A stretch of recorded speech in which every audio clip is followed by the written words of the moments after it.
ছিল হারিকেন। আর আগে তো মোবাইল ছিল না, কি ছিল? কলম।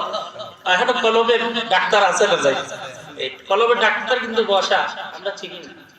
কলমের ডাক্তার বসা আল্লাহর ওলিরা 360 আউলিয়া তথা সারা বাংলাদেশে বুজুর্গান দ্বীনেরা যারা আল্লাহর ওলিরা যে যেখানে আছেন তারা নূরের লাইট দিয়ে বসে আছেন।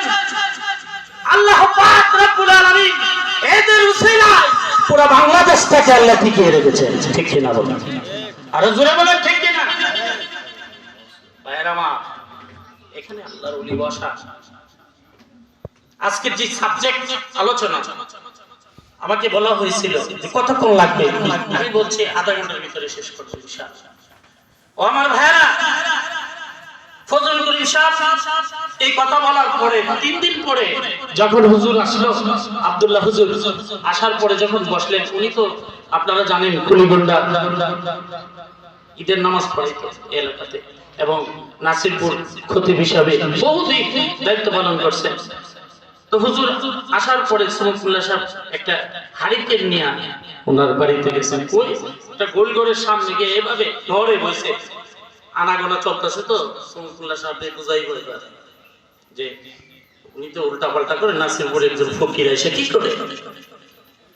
তো হুজুর পিছনে বসা সুমুল্লাহ সাহেব তো বললো, এই সবাই দেখতেছি। আব্দুল্লাহ হুজুর বললো, ওনার বিশ্বাস, এই সবাই দেখতেছি চমক মোল্লা কই, এই চমক মোল্লা কই। পিছন থেকে আসলে হুজুর আমি এখানে বসো। সবাই জিগেল গাউসে বাকের 11 নাম বলো, কেউ বলতে পারলো না। চমক মোল্লা সাহেব বলার পরে দেখেন কি এই বিচার দিব। এর আগেই বলতেছে যে তোমরা এই চমকুল্লাহ সাহেব থেকে কত ব্যক্তি এবং গাছে বাকের 11 নাম শিক্ষা গ্রহণ করবা। আমি আজকে অনুমতি দিয়ে গেলাম, তার কাছ থেকে পরামর্শ তোমরা নিবা। এর বিচার দিবার সুযোগ আছে? সুযোগ আছে? আল্লাহু আকবার। আর জোরে বলুন ইয়া রাসূলুল্লাহ। মানুষ যারা আল্লাহর ওলি যারা, তারা মনে